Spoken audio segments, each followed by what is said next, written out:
Good evening, everybody, and welcome to another week of Radical Racing here in the iRacing and RaceSpotTV YouTube channels. This is the Radical Esports Cup from Spa, round 4 of Season 2 in 2026.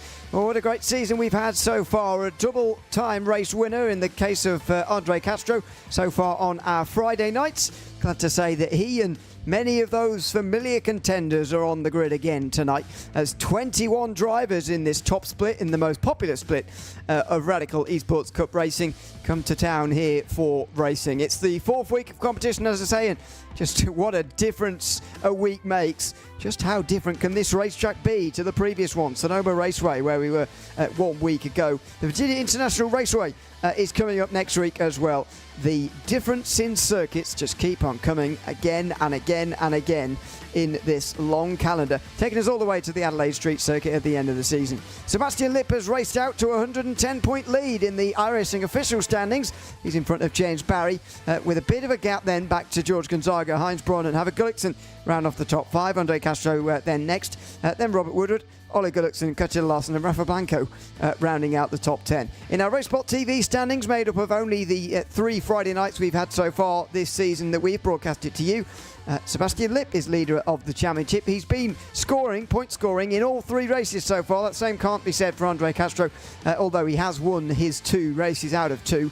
James Barry and Havik Gulliksen are not far away. Then Gar Valero, who's still 5th despite only being at 1 race. He did win it though. Katja Larsen 6th in front of George Gonzaga, Jack Veazey, Heinz Braun and Robert Woodward rounding out the top 10.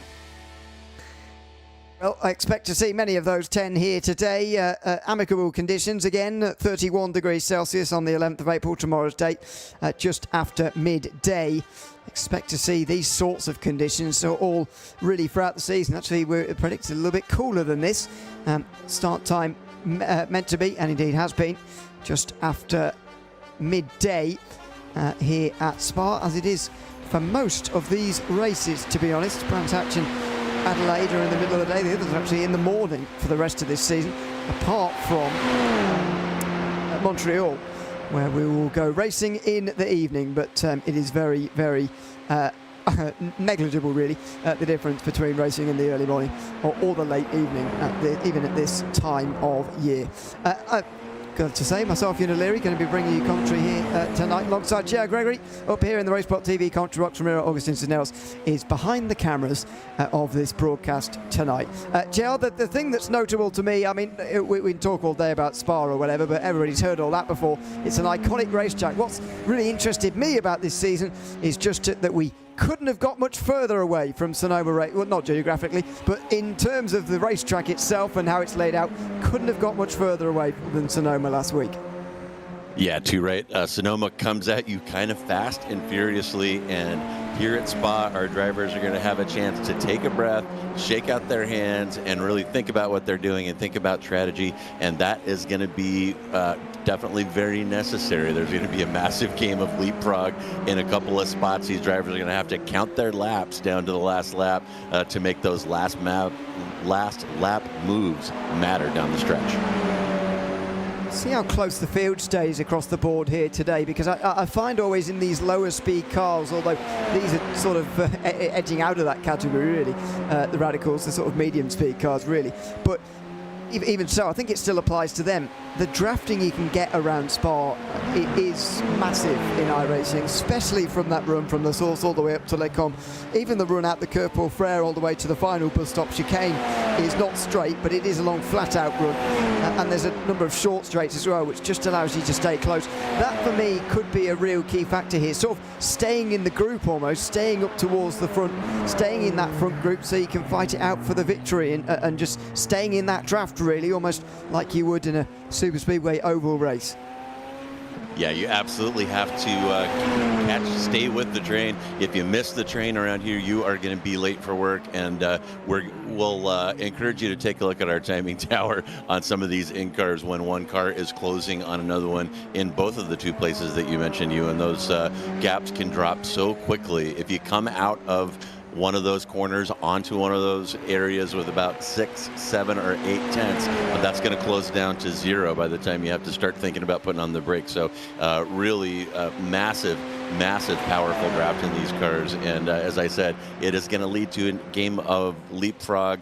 And I'll tell you, my favorite spots here for leapfrog are the entrance to the Lacombe chicane, entrance to the bus stop. Very easy to cover the inside as a defender there. And so to master Spa, you've got to master the outside move into the first corner of both of those chicanes. And we're going to see that happen repeatedly here today. And that's how you get the JR Merit Badge for Spa-Francorchamps. Yeah, indeed. It is... there is a way round here, that is for sure. We just have over a minute left in qualifying. Could see all the different flags on the field, by the way. Not just Europeans today, but from further afield as well. America, Canada, Rafa Blanco, Uruguay. But I seem to remember having a conversation, or somebody else having a conversation with me about that flag not entirely being where he's actually from.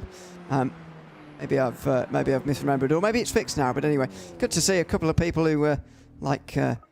Chris Wetz down there and so on, from the People's Republic of iRacing. That's good. And Juan Perez. So there you go. Anyway, that's never here nor there. James Parry goes up to fourth place. You see these late times coming in. They are very close, despite the fact it is all a very long circuit. It is close across the board. Sebastian Lipp isn't done yet, and it's, well, just been put a bit further out of reach by Andre Castro, who's the first driver into the 2-minute 11s. Well, I'd be impressed if Lipp can join him in those, but maybe he could get himself onto the front row, or indeed onto the second row with this lap time. He's going to get close. He does move up to third. He's only just behind Harvick Gullikson. It's not a bad lap time indeed, but that close session just shattered a little bit there at the end by Castro. Yeah, and we've talked to Castro a couple times following podium appearances here on our Friday 2100 GMT broadcast, and he intimated, I think, that he was going to lean into the schedule a little bit this year and try to grab another championship, and that 0.23 gap up front, much larger than we normally see in this field. Let's have a look at the starting grid all the way through then, shall we? Andre Castro on the pole in front of Harvick Gullikson, Sebastian Lipp and Jake Williams on row 2. Good performance from Jake Williams. James Barry and Heinz Braun then on row 3. Back to some more familiar Radicals names. Great qualifying as well from Matthias Schuh, who's up to 7th place in front of a lot of guys who maybe feel they should be ahead of him. Rafa Blanco, Paki Caruso, Felix Samos round out the top 10, Pablo Cabrera and Marin Eni. Then on row 6, just over a second off pole, George Gonzaga, Ketil Larson a long way back. Robert Woodward, who'll be hoping to do a bit of defending like he did last week, 15th ahead of Romain Faux. Then Russell Barnes and Juan Perez on row 9.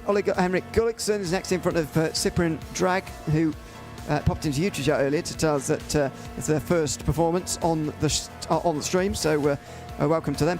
And Chris Wetz, who is 21st at the back end of the field. It is a rather large field actually for tonight, but Spa can sustain it, and there are a few names we're not used to seeing as well, so interesting to see how some of those get on, especially Jake Williams. What a great qualifying from him. Not a name we see in Radicals too often, but up in 4th place. Yeah, Williams looking good up there in P4, and Spa is one of those tracks that attracts Spa specialists that may not be great with the Radical. There's a lot of tire management involved, brake management, and getting him off the line can be a bit of a handful. So keep an eye on Jake there in P4. Really interested to see how he goes. And we'll start on the outside of the second row. The odd numbers get the inside, as you would expect, that giving Andre Castro, who's taken another pole here, the position, the ideal position on the run down towards turn 1. Here we go. The lights will come on shortly and we'll be underway here from Spa. Only 11 laps tonight around this 7-kilometre circuit, but it is going to be a short but sweet race as we get underway. It's not a great launch from Castro, and on the outside line, Harvick Gullikson challenges in towards La Source for the first time. That is on turning on the inside though. Sebastian Lipp going to challenge him as a result of him not being able to gain that first place, but now they took into line. Already a gap being created behind 4th here as James Barry tries to get that 4th position, or that 5th position rather, and more importantly try and stay with these 4. Let's see what happens though as they come up over the top of the hill here and onto the long straight, bringing us up towards Lecombe. Here we go, it's the Campbell Straight and it's all close, very close. Sebastian Lipp there, cut in front of by Castro, who then moves to the right to block off Jake Williams, who goes down the inside. What an extraordinary start from the Welshman. He goes from 4th place to the front. We don't see him too often, but he's raced into the top split of the Radical Esports Cup, and he's leading on lap 1. What a fantastic start by Jake Williams. He heard me here in the commentary booth to question his ability to get that Radical off the line. He got a great start. Those top 4 immediately put down a pretty big gap behind, and then Williams taking advantage of the draft down the Kemmel Straight and comes out of Lacombe Chicane in P1. Incredible start. That was brilliantly done. Brilliantly done from Jake Williams. Now, there's a lot of work left to do, but that was brilliantly done. Side by side, meanwhile, for 10th place, Maranine in. Rafa Blanco, they'll sensibly get in line. Oh, will they? Blanco's going to be tied by Larson, who wants to gain places quickly. Blanco wants to get single file so they can stay with the leading group here. Talking about what we were earlier about that draft, but if you're taking it easy and you're sort of trying to get back into line, the driver behind might think, well, I'll have that place as well, and until Larson moves up to 11th. And everyone looking pretty good right now, Ewan, in terms of that interval. The biggest interval I'm seeing on our timing right now is only 0.4, so nobody has missed the train yet. The entire field has gaps between the cars of less than half a second. And here we go, first run into the bus stop. Let's see what Williams does on defense here. Few little bits of defending down the field, but not from Williams. He stays pretty much to his line, although Castro's very close behind him. Sebastian Lipp there making it absolutely clear that he didn't want to drive down the inside of turn 1, putting Gullikson at ease so they could take the racing line and again try and keep the draft. But Gullikson got a little bit wide there. He's now 7/10 behind. Some of these gaps extending as they get to the end of the lap, but that's just in time for there to be another very long straight to get back on terms again. What does Lipp do here though? Does he try and push Gullikson back towards the front 2, or does he try and take the lead? And what does Castro do? Does he try and make this a duo at the front? He is going to do that, I think. He doesn't want to retake the lead right now. He wants to make this a 1v1 battle, which he believes he's going to win. In fact, there's a number of pairings at the moment trying to help one another. The 3rd and 4th place drivers doing exactly that. Then it's side by side a little bit further behind. Heinz Braun and James Barry side by side this time. And Heinz Braun gets up into 5th, but this is creating gaps in the field. Yeah, was not expecting that at all. Castro with real life NASCAR experience, showing a little bump drafting there down the Kemmel Straight. Can be a little bit risky in these cars, but can also pay big dividends. You saw that gap grow to 0.8 there, almost outside of drafting distance, now growing to 0.9. So Castro definitely has a plan to keep Williams moving, not make him defend, and try to pull away from Gullikson, Lipp, Braun, Barry behind. I think this is going to be a front 2, and you know, Castro, the one who's sort of dictating this race at the moment. Normally you need to be leading to sort of be telling everybody else what to do, but Castro is sort of carving out this front group on his own right now, and at the moment Gullikson can't keep up, though he's giving it a good go. I think he's lost the draft now, and that group is going to be all about that one from behind. Again, like you said, there aren't many that big gaps right through the field. I don't see a gap more than a second, but the gap from 2nd to 3rd is the closest to getting towards a second now, and Castro's helping it happen. Yeah, it'll be interesting to see if Lipp catches on here and pushes Gullikson along on this next lap, but that really worked spectacularly well. Those cars were very close together until that bump drafting started. Got it to almost a second, and a cloud of smoke in the background. There's some trouble in the bus stop. Even Chris Betts will go back and try to see what's going on there, but laps ticking by a little slower than normal, and here comes Betts to make up for it. Oh, contact! A bit further behind. That's Juan Perez, I think, who's been spun round. And I might be wrong. That's right down the back end of the field. It is Juan Perez. Robert Woodward, sorry, just behind as well. I think got caught up with that, but there is the pushing. There is the 1st and 2nd drivers helping one another again. Jake Williams being pushed by Andre Castro, and Heinz Braun meantime gets Sebastian Lipp, who either wasn't close enough to Gullikson to bump draft him or has given up on doing it. That is a proper 1 second gap now, and they are really fighting for the last spot on the podium and nothing more. Yeah, that our little group up front is over 1.3 seconds now from Castro back to Gullickson. So a little fight obviously is going to break out for that P3, currently held by Gullickson. And you know, if I can look into my crystal ball, I'm imagining that Castro is going to be just pleased as punch to sit in P2 until lap 11 rolls around, and that's where we're going to see him make a move. I think so. But what can Jake Williams do about it? Because this is the only downside with the strategy, really, because in theory it's foolproof. Wait until the last lap and just pass him, because they're on their own. They don't have anyone else to worry about. The problem is the leader is absolutely sure, with no doubt at all, almost, what you're going to do. So they've got, well, in this case, Jake Williams has got 7 laps, which is, you know, nearly quarter of an hour to think about what he's going to do about it. And that is a bit of a problem when you're Castro here, and Williams has got so long. That's what makes you think he might not wait right to the last lap so that he can surprise him. But as you say, the ideal strategy is to just poke out on lap 11 and go through. Well, and as I said, we've seen here many times aggressive defense on the inside going into the Lacombe chicane. That outside pass into the first part of Lacombe chicane, eminently doable. And if you have a lot of laps, hot laps around here under race conditions at Spa, you've got to have that one under your belt. And I promise you that Castro has that one under his belt. And maybe Williams be better off leaving the inside open, trying to switch back. I don't know, but his head has got to be spinning. He's got 8 laps to figure out what his next move is going to be as Castro continues to tap the P1 driver behind. And look at that gap growing. Heinz Braun is going to squeak through past Gullickson, but still 1.7 gap between Castro and P3. Yeah, forget about it. I think the leaders are gone, unless, well, the only one who can actually get more drivers involved in the front group now, to my mind, is Jake Williams here, because Castro wants this to be a 1v1. I'm not sure it is in Jake Williams' interest, actually, for this to be such a private fight between these two, to be honest. So I wonder what you think about it if Jake Williams started to maybe go overly defensive.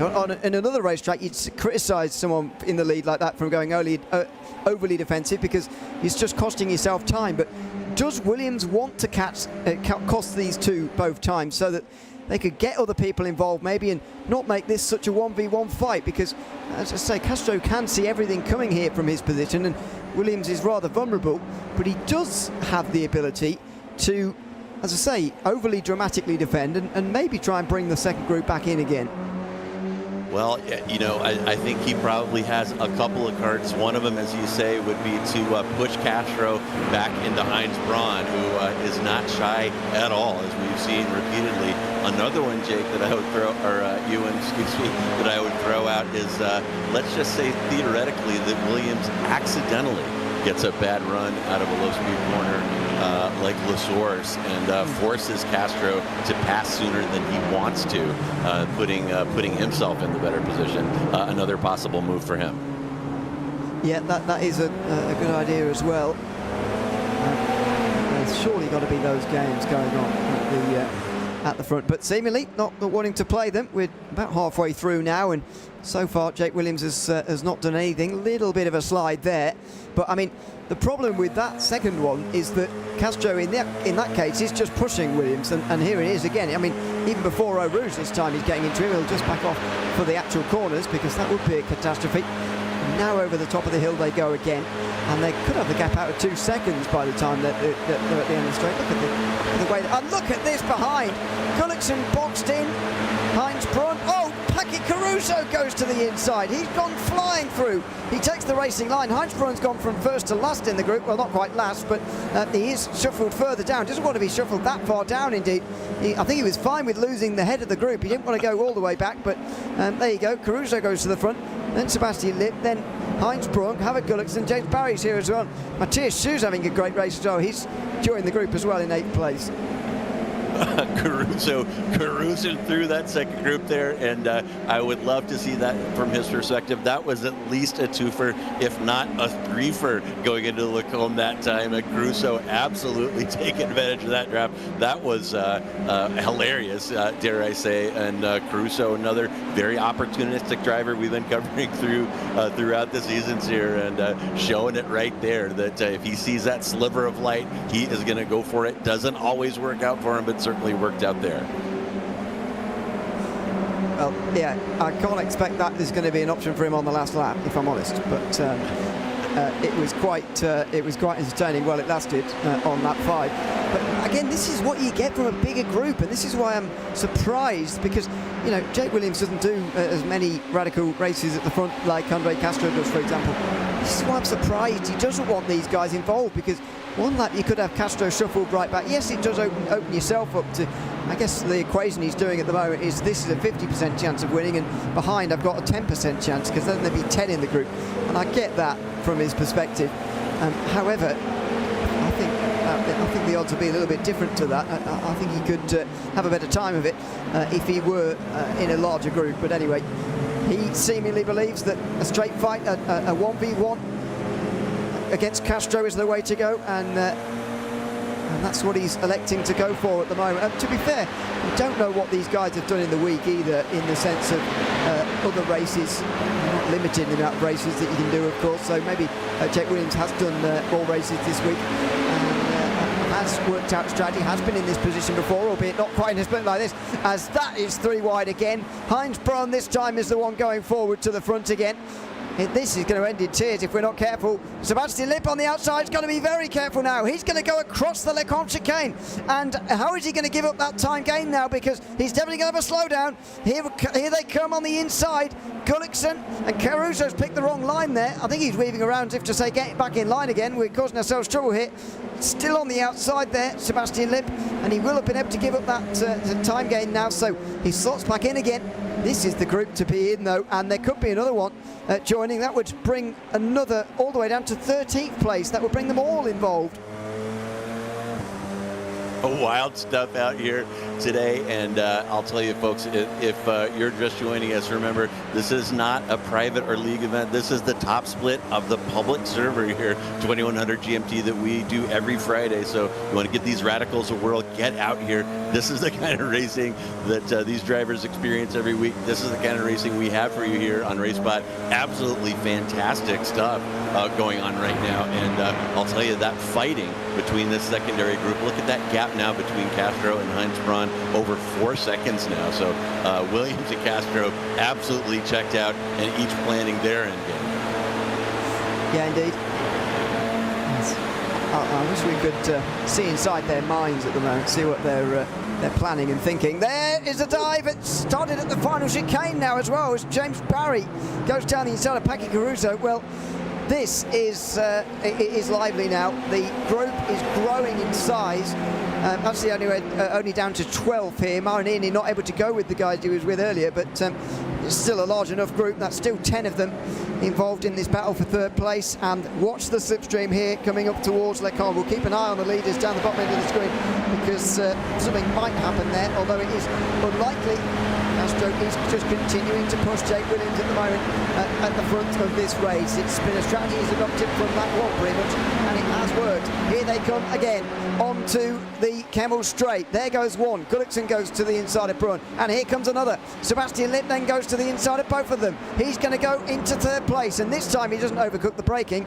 He does make the corner. The shuffling continues in this second group. And I am loving that in-car of Castro putting the bump draft to work down that Kemmel Straight. You see him sawing at the wheel. You see the car of Williams dancing back and forth. That strategy, while effective, is absolutely not without risk. To do that 11 laps in a row takes an incredible amount of concentration and car control. And don't mean to jinx them. They still have a few laps ahead of them, but absolutely wild to see. Sorry, there's connection thing there. I thought there was a change for the lead. There was not. It's fine. Williams and Castro still as they are. Sebastian Lipp still leading this group for 3rd position as well. I mean, anything can happen in that second group with 4 laps to go. I mean, really anything. As far as this front group is concerned, then they were more limited. However, Williams is a little bit further away from Castro this time round. It's not going to matter. Slipstream's still powerful as ever, and it's going to bring Castro right to the back of the Welshman very quickly. But just notable there that he got a bit further ahead, and here comes James Barry again. He's not been particularly punchy on the way towards Lecombe. He has been going for it, though, into the bus stop, and this time he's got Caruso up into 6th place. Yeah, nice move there by Barry, and that is another driver, Ewan, that we have been covering quite a bit over the years, obviously. And I will say that Barry, last couple seasons, turning up the aggression a little bit, kind of pushing the boundaries and trying some risky moves, and that was one right there. And again, great car control, a lot of wheel seat time by Barry in these SR10s. You saw him putting it to work right there.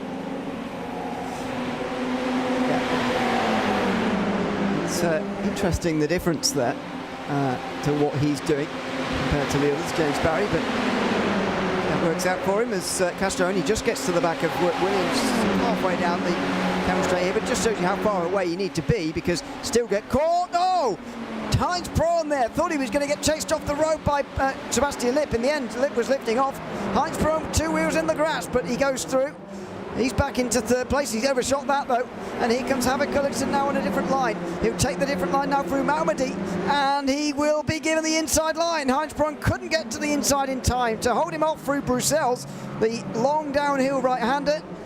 And he might well be clear. There he goes. So Gullickson back in front of Braun again. It's the same three names, to be fair, but they keep shuffling out the front of this second group. Yeah, beauty move there by Gullickson. You don't see people trying the inside Bruxelles very often, but Gullickson making it work there due to a slight bobble by Braun, who's been swallowed up by Barry as well. And there's Caruso sniffing around behind trying to get by Braun also. So Braun going up and down this group like a yo-yo. He got a couple of two-firsts, I think, and has lost 2 on this lap so far. Oh yeah, it does show that it can be a bit of a conveyor belt, and may allow the front guys in the group just a bit of breathing space there, just for a moment. So, see how far ahead Gullickson could get. Here is Castro and Williams again towards the final chicane, and nothing doing again. So, it really might come down to lap 11 here. We'll keep a closer eye on them as this race gets older, but it looks like it's going to be the very end of the race. And James Barry is again, this time being overtaken, and this time being hit by Matthias Schuh. James Barry goes for a spin. He's one of our most successful drivers in recent seasons in the Radical Esports Cup. He's not finished lower than 4th in a race we've done, and this time he drops to 12th place, and that surely is the end of a good result for James Barry in this race. Yeah, I was liking Barry to work his way up to that final podium position, actually, and we'll go back, take a look, see what happened there. I think he had a little help getting turned there in the final bus stop, but up until that point, we had P3 through P11, all covered by intervals of 0.4 or less. Wild, wild stuff out here at Spot. Here comes your replay. So, yeah, Barry's trying to make a move on Braun. Caruso correctly seizes the opportunity. I'm afraid Matthias Schuh just runs him over there, really. A little bit careless, and Barry, I think, will be and has a right to be a little bit miffed about that. Yeah, and looked like Schuh was taking the normal line there that you would take if there was not a car there. Unfortunately, Barry was there, entitled to space. You saw him getting turned there, and yeah, he's going to be salty about that. He didn't have a chance at the win here, Ewan, but I definitely think he had a chance at making some moves up through that group down the stretch here with 3 laps to go. Yeah, indeed. Yeah. Well, that's going to be that, unfortunately, for him. It's still going to be a big battle for 3rd place for us to watch, though, in the final 2 laps. This group now only going down to 8th. Even away from Barry, there's been a bit of a split there. It's only a minor one back to Gonzaga, but even so, it has developed there, and it has split 3 off the back as well. Cabrera and Blanco. Then Barry's found Marinini, but outside of the top 10, that is not a place for James Barry to be. 2 laps to go though, and still Jake Williams holds on from Andre Castro. Now, if he's going to spring a surprise, Castro, then I guess it's going to be penultimate lap. We'll see on the top of the screen whether he does, as Cabrera dives boldly down the inside for 9th, but he gets it into the final chicane. And still no change up front. You're seeing it unfold as we are. These cars have not changed positions since Castro pushed through to take that P2. And you've seen the draft go to work, and we'll take a ride with Castro right here, go up the hill. breathing the throttle a little bit here, carefully approaches the back of that SR10 and just starts tapping, tapping, tapping. There's no bumper back there. It's just body work and probably a little piece of frame protecting the engine and gearbox. But as I said, not risk-free, but Castro making it work. This is the third group on the road. You can see up front there, it's 3 wide. It's 3 wide back here, 4 wide. No, not quite. And smartly so as well. George Gonzaga, look at the group up in front as well, by the way. Caruso is shot to the front of it all over again. Then Heinz Braun. Unfortunately, Gonzaga, and that's just a bit of connection again there. Gonzaga's blinking a little bit at the moment, which is making life a bit difficult. And James Barry is rocketed up to ninth place again, so he's back into the top 10 in this third group. Further up in front, there's a second group, which were 3 wide there as well, full of big names. They're not quite done yet either. These guys have been battling the whole race, and they're not going to stop now.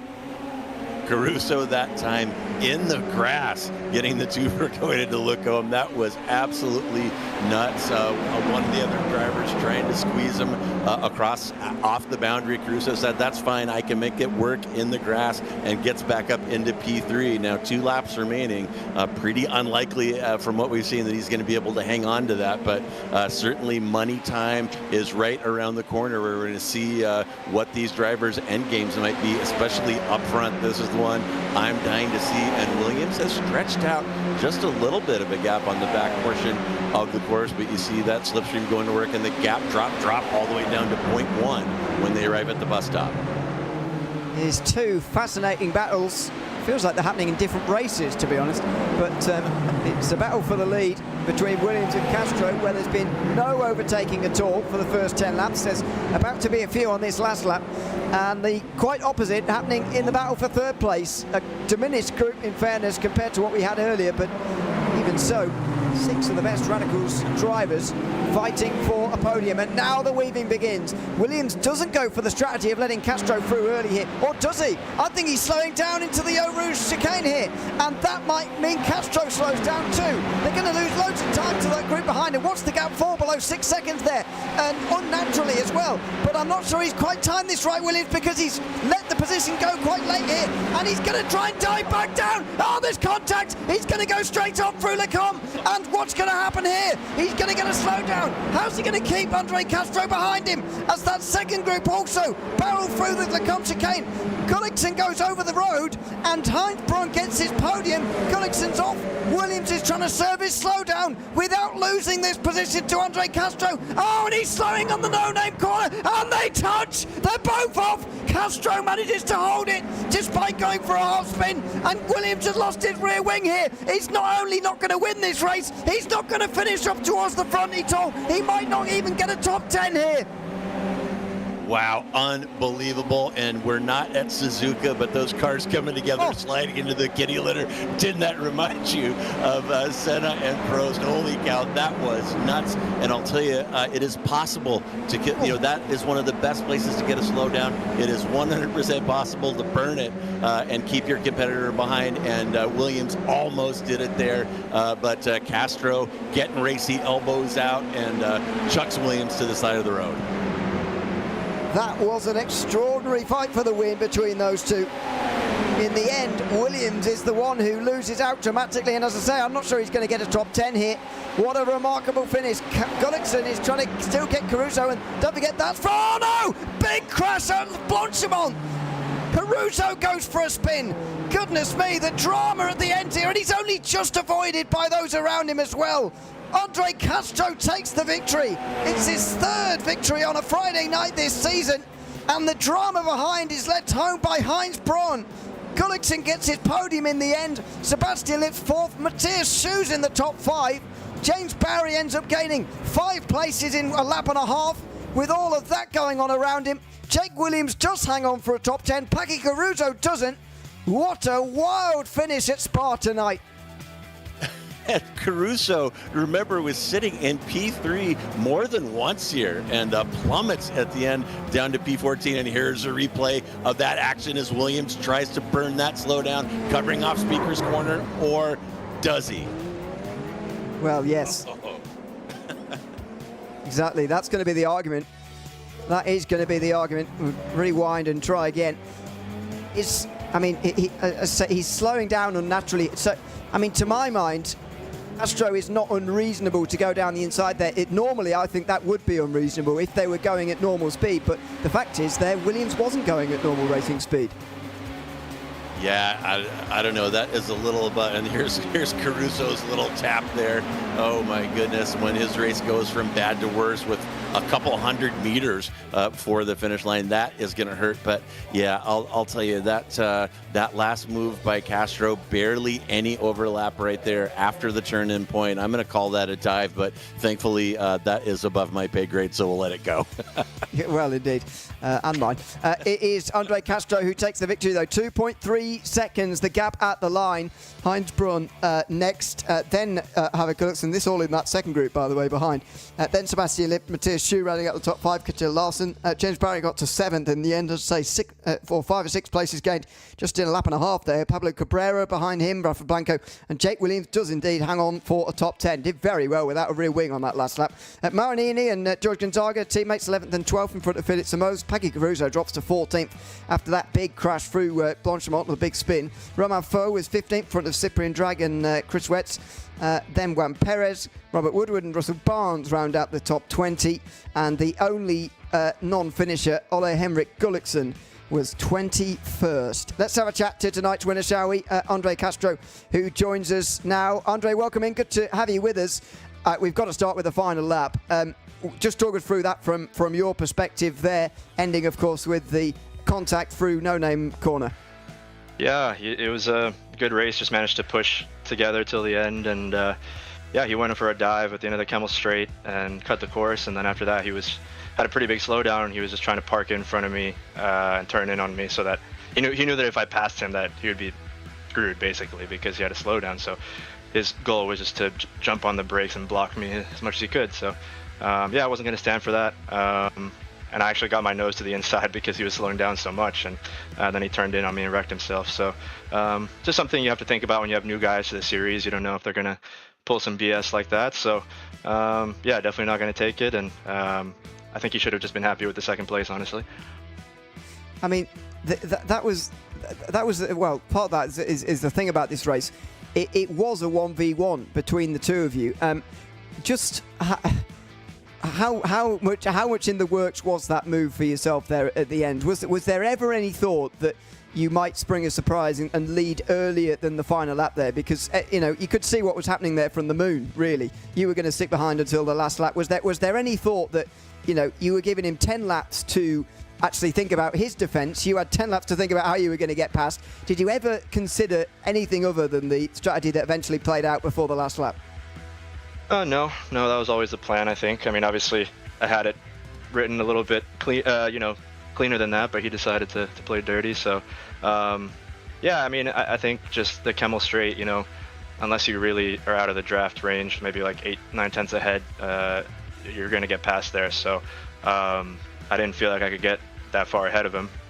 So I just stuck behind him, and yeah, it was all working to plan. Just obviously, I left a lane open on the inside. He went forward and got the slowdown, and he just tried to kind of cover it up after that. But really happy to come away with that win. I think that's 4 in a row for me in the broadcasted races, and yeah, really happy. So hopefully try to go on to next week and do it again. Absolutely. Thanks for chatting to us, Andre, tonight as always, and congratulations on the win tonight. Yeah, thank you guys. Thanks again for the broadcast as always, and see you next time. Yeah, we'll see you next week. That is Andre Castro, the winner tonight from Spa, just in front in the end of Heinz Braun, who got himself up into second place. Heinz, welcome in. Good to have you with us. Second place, you could say best of the rest in that race, really, because the top two were so far in front for so long. Talk us through that group and how you managed to get yourself to the front of it, because at one stage there were 10 of you, and it was carnage at times on the Kemmel Straight. How did you get through it? Yeah, I'd say, of course, we always tried to use the draft of the others and maybe get the first both guys like Andre and Jake. But at a certain point, I saw maybe they're also working together. So it must be fun also for us in the race. So we started battling a lot. But still, I think in the end, fair enough. And nobody was pushing somebody out. I think maybe I just two times got the corner not so right, and others maybe had to take an emergency line. But yeah, it's of course it's Spa, it's camel straight, and it makes a lot of fun to go 2 and 3 wide there into the corner.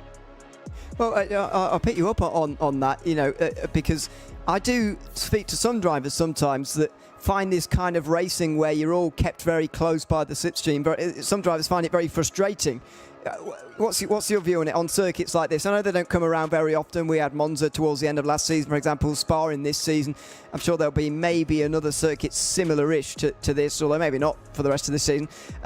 How do you find this racing where it is really, really difficult to actually pull a gap normally without the slipstream? Yeah, without the slipstream, of course, then it's maybe not so exciting and also more difficult. You have to really be on point in every corner. So these races are less exciting, but I really love these fights. Yeah, I hope that nobody else gets so much bored by it. But I can also agree on it's sometimes, to which you want to have a larger gap, or to whom you are totally fine with going, corner car by car, 2 wide, 3 wide. It's sometimes you are confident and sometimes you're not, and it's great when it's working out, so that nobody loses the car or gets completely thrown out of the race. No.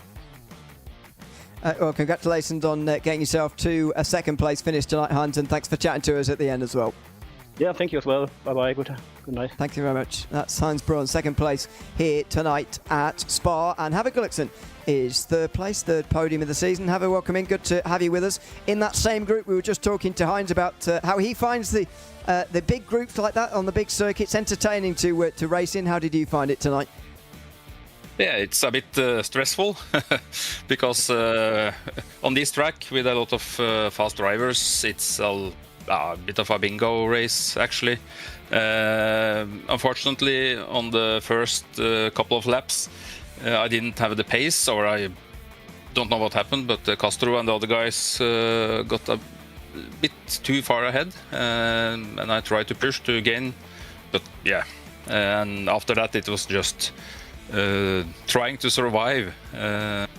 And I touched Caruso on the last fast left-hand side corner. I sent him an excuse and sorry message. I haven't got any message back, but if he hears, I'm sorry we touched, but I don't know if it was a racing incident, but I always want to be fair and apologize if it's my fault. No, that's absolutely fair enough. I mean, it was bound to happen, wasn't it? I felt in that race, because you were all so close for so long that eventually all that build-up of tension for everybody, it is going to result in something, surely. And so is there a fear? Well, you mentioned it's being stressful. Is it that fear, really, that you're effectively going to get caught up in a crash that either is or isn't your fault, but it doesn't matter? Is it that fear that's most in your mind when you're in one of these races like this? Yes, actually it is. One lap at Les Combes after the straight, I just took a slowdown because I knew I was going to get hit if I made the corner. So yeah, a bit crazy, but it is what it is on this track. So you just have to deal with it as best we can.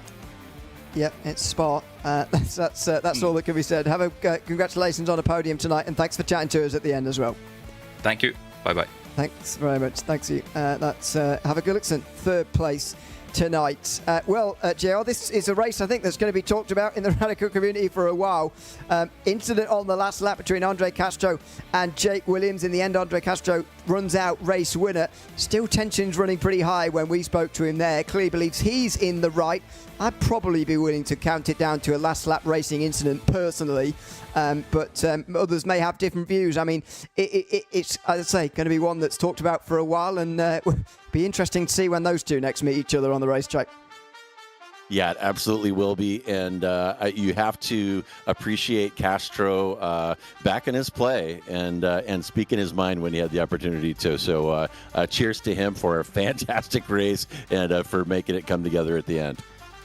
Yeah, it was a great battle between the two. Expect a different race at VIR next week. It will be live, same time, same place, April 17th. Don't expect it to be the same as tonight by any means, but it will still be an entertaining race from VIR as we enter a bit more of a twisty part of the season. After that, Brands Hatch, Hungaroring, Laguna Seca, very much a pattern, a theme for the next month or so. It will be live, of course, on the iRacing and RaceSpotTV YouTube channels throughout, so hope you'll join us for it. I've been Ian O'Leary alongside tonight JR Gregory in the Radical Esports Cup commentary box with Romeo Augustin Cisneros behind the cameras of this broadcast tonight. We'll be back in Virginia in 1 week's time. I hope you can join us then, but from all of us, for now, it's goodbye.